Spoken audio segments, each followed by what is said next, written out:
விசச்சாராயம் குடித்து உயிரிழந்தவர்களின் இறுதி ஊர்வலம் தொடங்கியிருக்கிறது. விசச்சாராயம் குடித்து உயிரிழந்த 21 பேரின் உடல்கள் ஒரே இடத்தில் தகனம் செய்யப்பட இருக்கக்கூடிய சூழ்நிலையில் தற்போது அவர்களின் இறுதி ஊர்வலம் தொடங்கியிருக்கிறது. கருணாபுரம் கோமுகி ஆற்றங்கரையில் 21 பேரின் உடல்கள் தகனம் செய்யப்பட இருக்கிறது. மேலும் 7 பேரின் உடல்கள் புதைக்கப்பட இருக்கக்கூடிய சூழ்நிலையில் உயிரிழந்தவர்களின் இறுதி ஊர்வலம் தொடங்கியிருக்கிறது.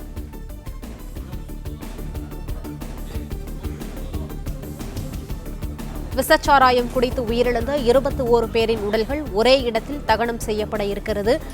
கருணாபுரம் கோமுகி ஆற்றங்கரையில் 21 பேரின் உடல்கள் தகனம் செய்யப்பட இருப்பதாகவும் மேலும் 7 பேரின் உடல்கள் புதைக்கப்பட இருப்பதாகவும் சொல்லப்படுகிறது. ராஜகுமரன், தற்போது அந்த உயிரிழந்தவர்களின் உடல்கள் இறுதி ஊர்வலம் கொண்டு செல்லப்படுகிறது. அது குறித்த விவரங்களை சொல்லுங்கள். கருணாபுரம் கிராமத்தில் இறந்து போனவர்களின் இறுதி ஊர்வலம் தொடங்கி இருக்கின்றது.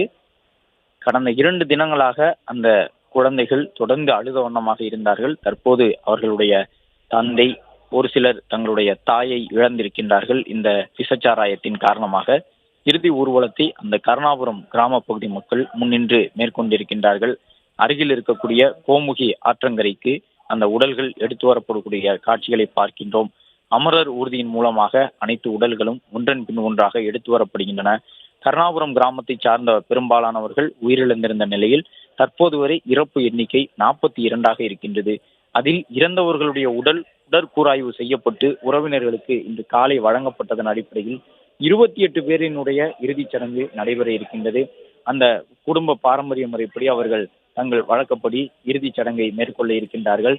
7 பேர் தங்கள் குடும்பத்தவரின் இறந்தவர்களுடைய உடலை அடக்கம் செய்வோம் என்று சொல்லியிருந்தார்கள். அதன்படி அடக்கம் செய்யப்படக்கூடிய இடத்தில் நடுவதற்கான அந்த சிலுவையை சுமந்தவாறு இறந்த பெற்றோரினுடைய தந்தையினுடைய குழந்தைகள் அந்த சிலுவையை சுமந்து வரக்கூடிய காட்சிகளை பார்க்கின்றோம். இது மட்டுமல்லாமல் தங்கள் வழக்கப்படி ஒரு 21 பேர் இறந்த நபர்களை எரியூட்ட இருப்பதாக சொல்லியிருந்தார்கள். அந்த உடல்களும் வந்து கொண்டிருக்கின்றன. இந்த கருணாபுரம் என்கின்ற பகுதியில் கிட்டத்தட்ட ஒரு 70-80 குடும்பங்களுக்கு மேலே வசித்து வருவதாக சொல்லுகின்றார்கள்.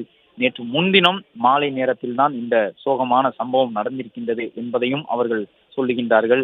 ஒரு நிகழ்வில் பங்கேற்றிருந்தவர்கள் இதே கோமுகி ஆற்றங்கரை பகுதியிலிருந்து எடுத்து வரப்பட்டிருந்த கள்ளச்சாராயத்தை குடித்த பிறகுதான் இறந்து போனார்கள் என்ற விவரத்தை எல்லாம் அவர்கள் சொல்லியிருந்தார்கள். தற்போது அந்த இறுதிச் சடங்கு தொடங்கி இருக்கின்றது. 28 குடும்பத்தார்களும் ஒன்றன் பின் ஒன்றாக தங்கள் குடும்பத்தவரின் உடலை எடுத்து வருகின்றார்கள். 21 பேர் எரிக்க இருக்கின்றார்கள் தங்களுடைய குடும்பத்தில் இறந்தவர்களின் உடலை. 7 பேர் புதைக்க இருக்கின்றார்கள். புதைக்கக்கூடிய இடத்தில் நடுவதற்கான அந்த சிலுவையை சுமந்தபடி அந்த குழந்தைகள் நடந்து வரக்கூடிய காட்சிகளை பார்க்க முடிகின்றது. இந்த கருணாபுரம் கிராமமே கடந்த 2 தினங்களாக கண்ணீரில் மூழ்கி இருக்கின்றது.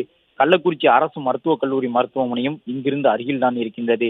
எனவே இங்கிருக்கக்கூடிய குடும்ப உறவினர்கள், அந்த நபர்களுடைய பாதிக்கப்பட்டு சிகிச்சையில் இருப்பவர்களுடைய உறவினர்கள் அழுகுரல் சத்தத்தோடு இங்கிருந்து அங்கே கள்ளக்குறிச்சி மருத்துவமனைக்கு ஓடுவதும், கள்ளக்குறிச்சி மருத்துவமனையில் இருந்து உயிரிழந்து விட்டார்கள் என்ற செய்தியை சுமந்து கொண்டு ஊரை நோக்கி அழுகுரலோடு ஓடி வருவதும் என்று கள்ளக்குறிச்சி மருத்துவமனைக்கும் கருணாபுரம் கிராமத்திற்கும் இடையிலே தொடர்ந்து அழுகுரலோடு அந்த பகுதி மக்கள் நடந்து செல்லக்கூடிய காட்சிகளை பார்க்க முடிகின்றது. இன்னும் அந்த மருத்துவமனை வளாகத்திலேயே பலரும் கவலை தோய்ந்த முகத்தோடு காத்திருக்கின்றார்கள். ஏனென்றால் கள்ளக்குறிச்சி மருத்துவமனையை பொறுத்தவரை தற்போது வரை 56 பேர் அங்கு சிகிச்சையில் இருக்கின்றார்கள். அதே போன்று கிட்டத்தட்ட ஒரு 25 பேர் அந்த மருத்துவமனையில் மட்டும் உயிரிழந்திருக்கின்றார்கள் கள்ளக்குறிச்சியில். அதில் 7 பேருக்கு மேலே ஒரு இக்கட்டான நிலையில் வென்டிலேட்டர் போன்றவற்றின் மூலமாக சிகிச்சை வழங்கி கொண்டிருக்கின்றார்கள் கள்ளக்குறிச்சி மருத்துவமனையில்.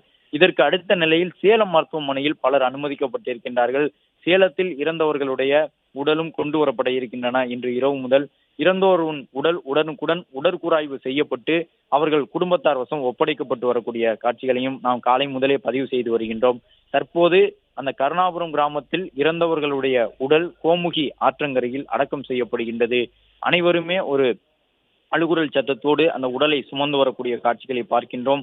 தங்கள் வழக்கப்படி ஒரு சிலர் புதைக்க இருக்கின்றார்கள், பெரும்பாலானவர்கள் எரியூட்ட இருக்கின்றார்கள். உடல் புதைக்கப்படக்கூடிய சூழ்நிலையில் அந்த சிலுவையை நடுவதற்காக அவர்களுடைய குழந்தைகள் சிலுவையை சுமந்து வருகின்றார்கள். சற்று முன்பாக அமைச்சர் உதயநிதி ஸ்டாலின் அவர்கள் இவர்களை எல்லாம் சந்தித்து 10 லட்சம் ரூபாய்க்கான காசோலையை வழங்கியிருந்தார்கள். காவல்துறையினர் மீது நடவடிக்கை எடுக்கப்படும் என்ற உறுதியினையும் அங்கிருந்த பொதுமக்களிடம் அமைச்சர் உதயநிதி ஸ்டாலின் தெரிவித்திருந்தார். இந்த விஷயத்தில் கண்டும் காணாமல் இருந்திருந்தால் காவல்துறை அதிகாரிகள், அரசு துறை அதிகாரிகள் என்ற அனைவர் மீதும் நடவடிக்கை கட்டாயம் இருக்கும் என்ற தகவலையும் அமைச்சர் உதயநிதி ஸ்டாலின் சொல்லி சென்றிருந்தார். இறந்த உடல்கள் அங்கு காட்சிக்கு வைக்கப்பட்டிருந்தன. உறவினர்கள் இறுதிச் சடங்குகளை மேற்கொண்டிருந்தார்கள்.